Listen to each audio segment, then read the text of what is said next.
Dear Kenyans, in the last 2 weeks, our country has experienced grave acts of lawlessness, widespread violence, looting, and invasion of private property by persons taking advantage of political demonstrations called by the opposition.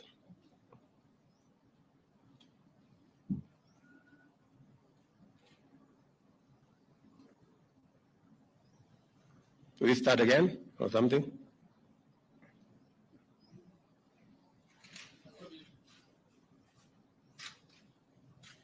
Okay.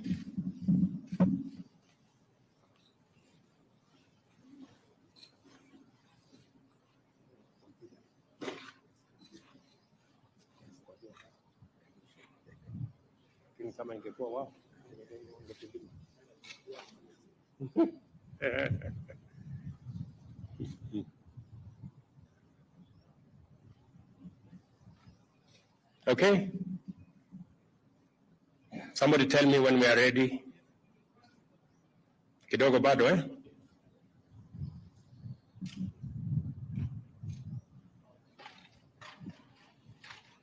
Mumenichelewesha sana. This statement I was supposed to make at 4:30.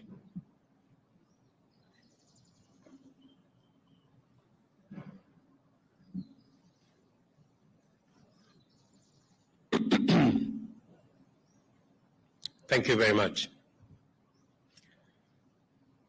Dear Kenyans, in the last 2 weeks, our country has experienced grave acts of lawlessness, widespread violence, looting, and invasion of private property by persons taking advantage of political demonstrations called by the opposition.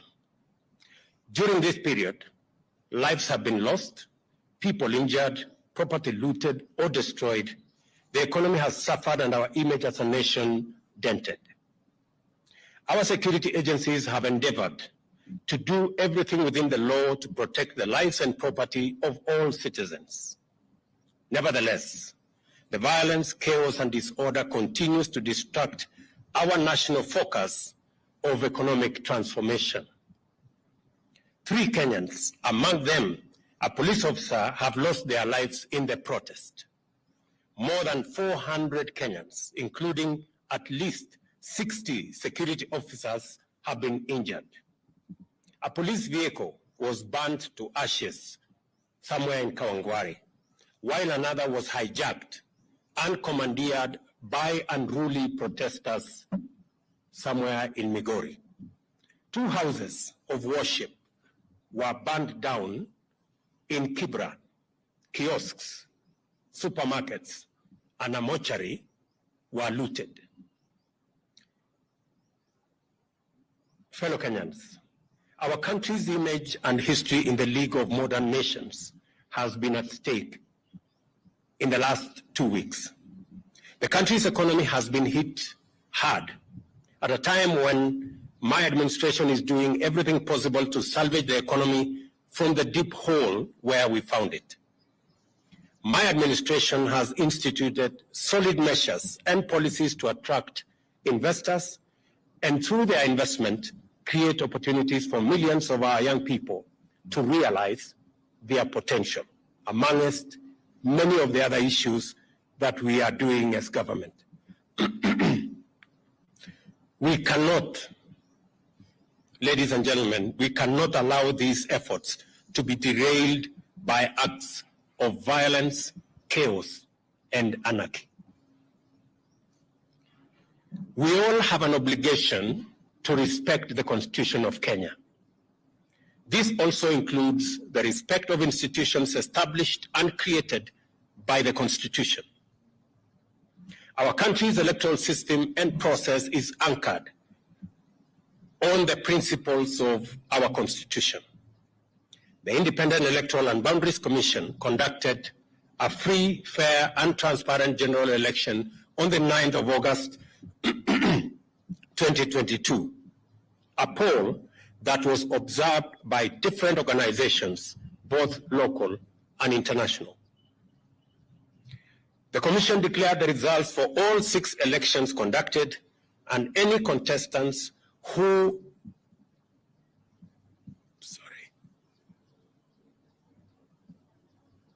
were aggrieved by the outcome had an opportunity to present their grievances to the country's judicial system for arbitration. The Supreme Court of Kenya had and determined with finality the 2022 presidential election dispute and ruled on the petitions that were filed by the aggrieved contestants and their supporters. Nevertheless, I have carefully listened to the issues raised by my friend, the Honorable Raila Odinga. In times like this, it is not about who is right or who is wrong. Like Winston Churchill said, I dare say, and I quote, "Courage is what it takes to stand up and speak, but it is also what it takes to sit down and listen." I have always been ready to engage Kenyans of all walks of life, including elected and appointed leaders from across the political divide and the religious fraternity, on how to make our country better and prosperous. And in the last 6 months, I have talked to many religious leaders. I have talked to many elected leaders from across the political divide. My door still remains open for honest, objective, and sincere deliberations based on the rule of law and the Constitution. On the reconstitution of the future Electoral Commission, the selection panel that currently is in office is a creation of the law that was passed by the two chambers of parliament in response to a court decision. The court clearly stated that one institution, and in this case, Parliament, cannot dominate the process of establishing an electoral commission at the expense of other institutions that have a role to play. However, considering the matters raised by our friends in the opposition, I suggest a bipartisan engagement in Parliament on the reconstitution of the IEBC panel within the parameters of the law and the Constitution. In any case, as a Democrat and guided by the Constitution, I, on the 9th of December 2022, sent a memorandum to the Speakers of the National Assembly and Senate requesting the purposive intervention on implementation of the 2/3 gender rule, entrenchment in the Constitution of the Constituency Development Fund, Senate oversight and national gender affirmative action funds, establishment of the position of the leader of opposition, and the improvement of parliamentary oversight of the executive. And for the record, Parliament has already approved the parliamentary oversight of the executive, and shortly, cabinet secretaries will be appearing before the House to answer questions. The other items are still in Parliament. The IEBC selection panel and the future process of recruitment of its commissioners could as well be part of a conversation leading to constitutionally and legally binding proposals through a bipartisan parliamentary process. In other words, I am suggesting that the issues that have been raised by our friends on the matter of IEBC, my suggestion is that this matter can be handled in Parliament by a bipartisan parliamentary process so that we can agree on what it is they have an issue with, and we can adjust as is agreed and as necessary. And therefore, in these circumstances, and in view of the recent events that led to loss of life and destruction of property in the demonstrations that have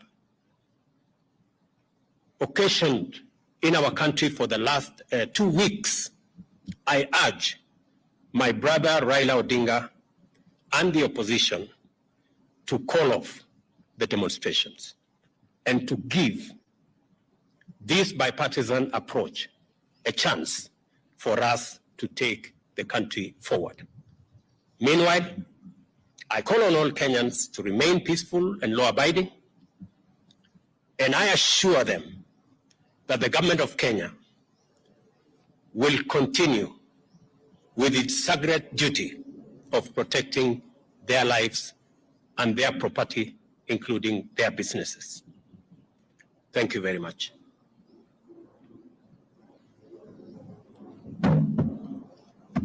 I can take one or two questions. Jina langu ni Joel Chacha kutoka runinga ya K24. Baadhi ya matakwa ya Azimio vile vile ni kuhusiana na gharama ya juu ya maisha. Je, Wakenya watarajie kupungua kwa bei ya bidhaa muhimu kufikia lini? Tuko na mpango kamili ambayo tunashughulikia gharama ya maisha.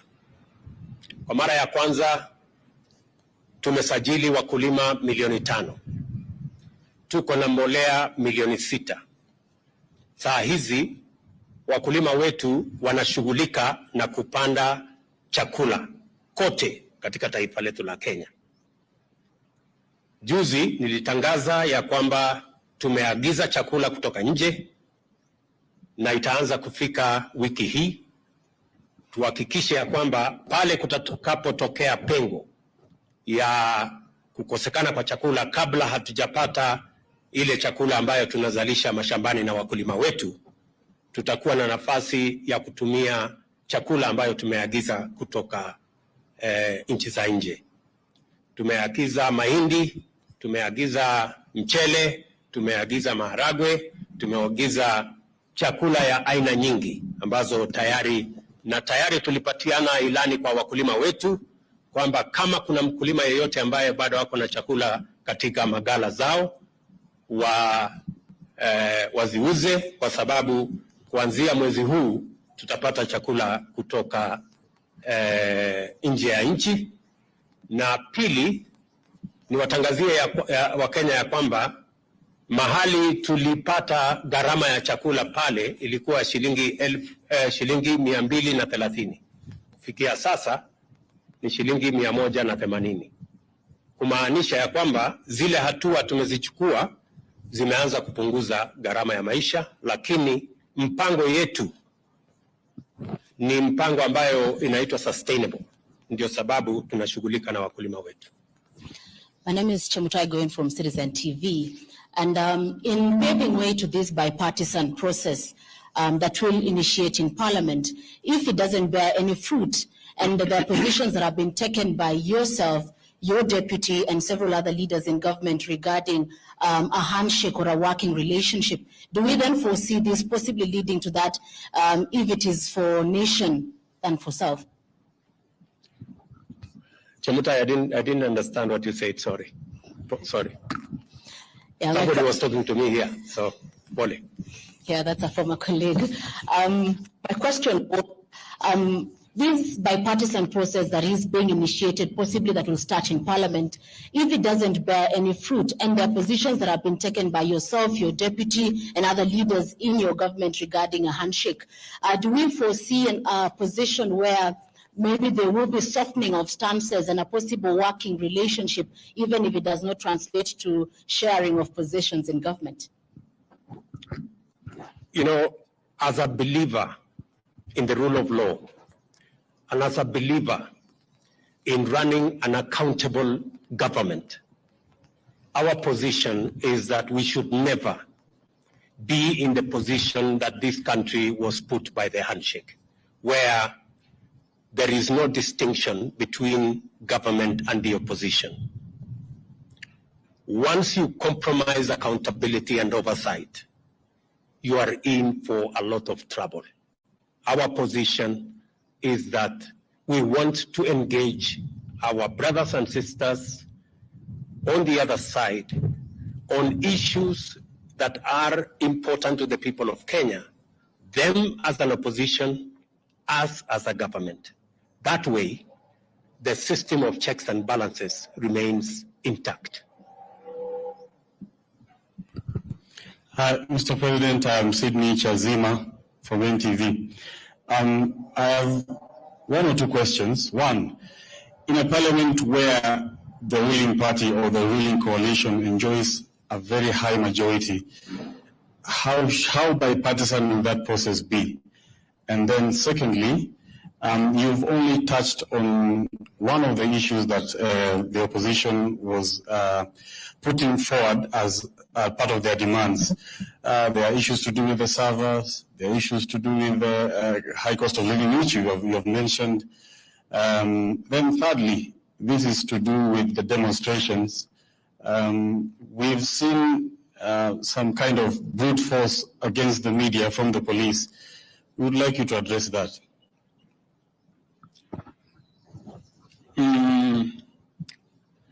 On your first issue, we've been this road before. We've sorted out matters in a bipartisan way in Parliament before, irrespective of what numbers there are. And in any case, the numbers in Parliament, the difference is not that much from where I sit. So I do not see any threat of any side. And in any case, when we engage in a bipartisan approach, it is not a game of numbers. It is a game of reason and how we put our arguments in a manner that carries not one side, but all sides. That is the essence of a bipartisan approach. I have responded in my statement, if you read carefully my statement, I have responded to all the issues that our good friends on the other side have engaged in. And finally, we are great believers in free media. And any engagement that puts the media in danger is not acceptable.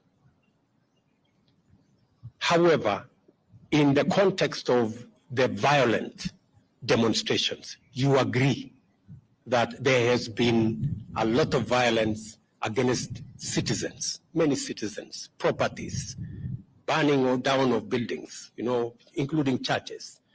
In that confusion, there could have been incidences where the media was caught in the fray. I do not think there is any deliberate attack on the media.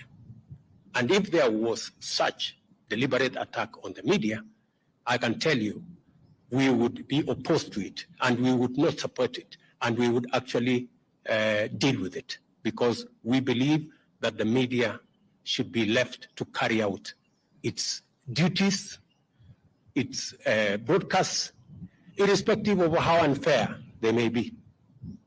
It doesn't really matter. But the media should be left alone, irrespective of how biased they may be. Okay, any other maneno? And just for the record, because I have seen some other people say, oh, maybe the media will be, I don't know what will be switched off. Take it from me. Kenya has come a long way. The era of switching off, I don't know, this or that, that's way behind us. I have said we will support the right of the media to carry out its function. You have our absolute support, irrespective of how biased you are against us. We will support you. Yeah? We will support you to do whatever it is that you're doing. But I am sure if we exchange positions, if you are standing where I'm standing, you guys would have switched off the media. But us, we will not. Sawa. Asante.